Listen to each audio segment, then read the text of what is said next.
travaille dans la plasticité sonore, donc de révéler le visuel à travers le son et de révéler le son à travers le visuel.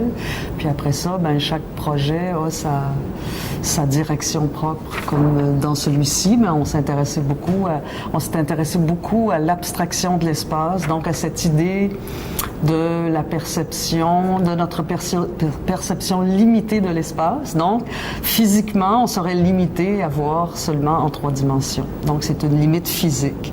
Mais dans l'extrapolation on peut apparemment qu'il y aurait beaucoup de dimensions supérieures, les n dimensions qu'on appelle, donc les hyperespaces, la 4e dimension.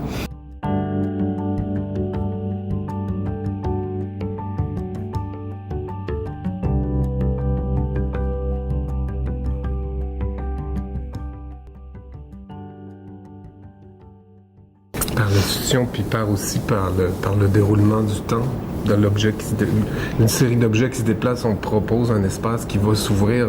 Puis si ça s'arrête, ben dans notre perception, il peut y avoir une continuité dans cet espace-là. Donc, je pense que chacun a sa perception de comment l'espace va se modifier par rapport en tout cas.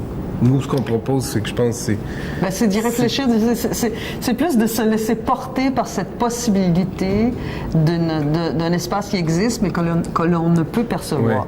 Puis aussi, il y a toute cette idée en fait, on était aussi très intéressés par les artistes de l'abstraction picturale du début du 20e siècle, donc Mondrian, Malevich, Couperin. Donc de là, toute l'idée de travailler avec ces formes géométriques, ces lignes, qui recréent en fait un espace en mouvement et un espace pictural en mouvement qui se recompose sans cesse par des formes géométriques.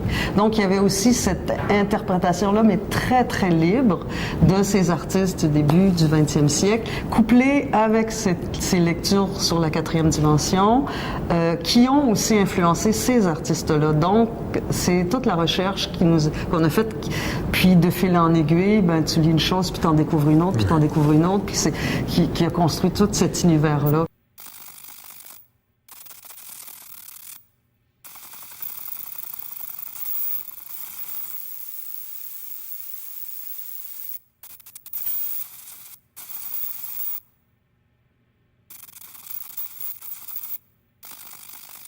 C'est là, dans la création de ce projet-là, c'est ça. On construisait notre travail en réfléchissant à ces questionnements-là et autant visuel que sonore, parce que l'aspect sonore de Oscillation du quotidien 1. Donc l'aspect sonore, on voulait garder cette instantanéité-là du paysage, autant au niveau sonore que visuel. Donc on voulait que le son soit généré par l'installation.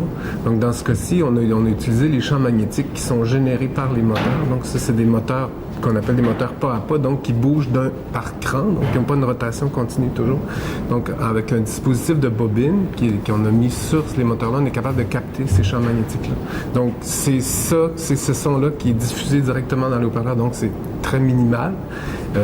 Mais c'est vraiment une captation en direct. Il y a un jeu qu'on a fait d'allumer et d'éteindre pour générer une certaine, il y a une composition quand même qui est faite. Donc tout ça se génère en temps réel. Tout ça se passe en direct.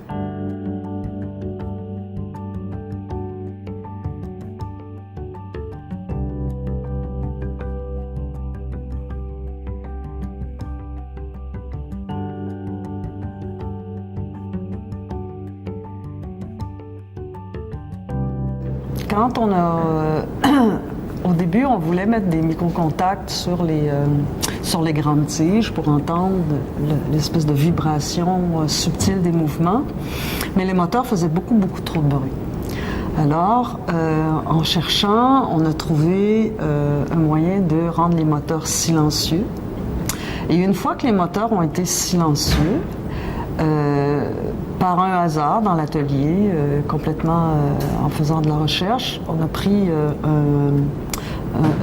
un inducteur et on l'a mis sur le moteur, comme ça. C'était vraiment juste un essai. Et c'est là qu'on a vu que ça révélait en fait tout le cœur de l'installation, tous les infimes bruits des champs magnétiques qu'on n'aurait jamais pu capter si on n'avait pas à la base, rendu ces moteurs-là silencieux. Donc, c'est par le silence du moteur qu'on a pu entendre toutes ces fréquences. C'est vraiment intéressant. Comme ça, c'est une découverte qui c'était absolument imprévu. C'est une découverte dans le travail. Ouais.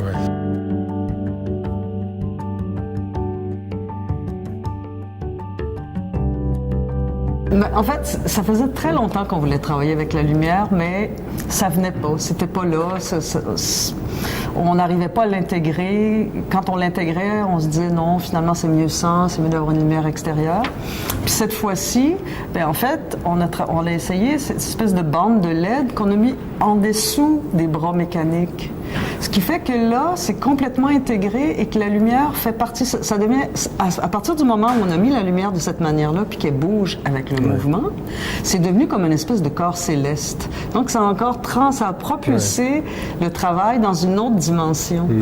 Et ça aussi, c'était pas prévu. Comme dans ce cas-ci, on éclaire le mur, on éclaire pas, l'œuvre s'auto-éclaire pas. C'est-à-dire qu'on éclaire l'espace là où l'installation. Et donc, encore là, ça délimite un territoire par rapport à ce carré-là qui est un mur, en fait, là, ou rectangle. Par rapport au mur, en fait, l'espace du mur, qui devient l'espace, espèce de modulation du territoire, autant visuel que sonore, parce que les formes créent des espaces géométriques qui se défont tranquillement et qui se refont d'une autre manière. Donc, c'est comme il y a toujours une espèce de construction et déconstruction d'un territoire X, parce que...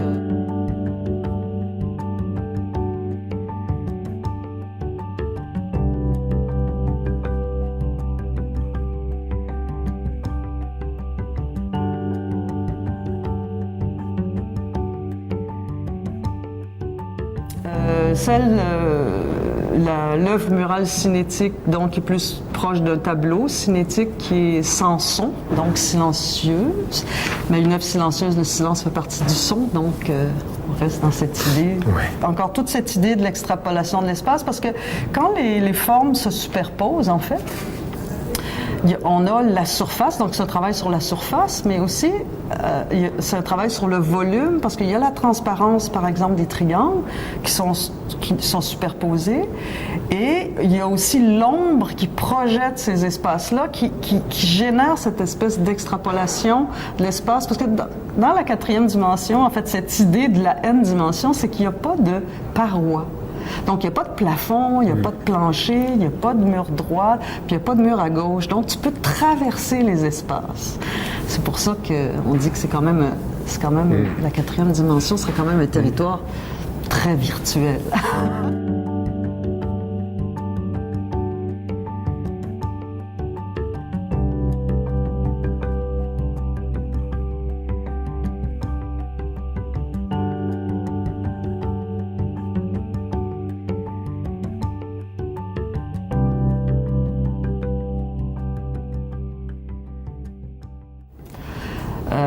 Quand on réalise une installation où il y a plusieurs œuvres qui ont des titres différents, ben là, comment unifier et ni tout à fait même, ni tout à fait autre, nous semblait être dans cette lignée du changement subtil des choses dans le temps.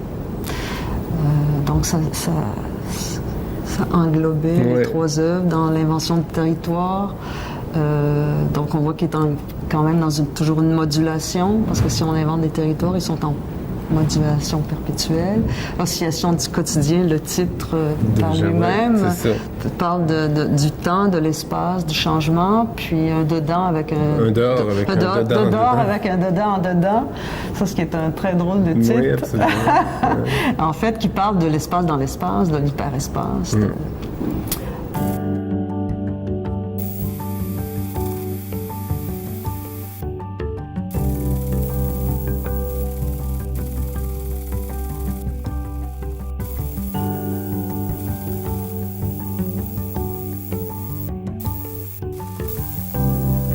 Ce que j'aimerais, c'est qu'ils prennent le temps, en fait.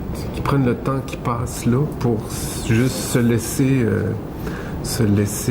porter par ce qu'on leur propose. C'est-à-dire de faire abstraction de ce qui se passe à l'extérieur pour vraiment prendre un petit peu de temps pour vivre ce qui se passe à l'intérieur. Donc, je pense que c'est ce que j'aimerais que les gens puissent... Puis après ça, que ça fasse sa marque par elle-même, c'est-à-dire que les images restent ou passent, mais qu'on en retire un certain, un plaisir, un plaisir, qu'on se tient bien, ouais, c'est ça, c'est ce que je pense. Ce que je souhaiterais le plus, c'est que les gens repartent avec une manière différente de percevoir l'espace, puis que ça reste, c'est-à-dire qu'on regarde l'espace en dehors de nos habitudes, de nos zones de confort, et qu'on se laisse porter par une autre manière de percevoir le monde, puis il y en a tellement.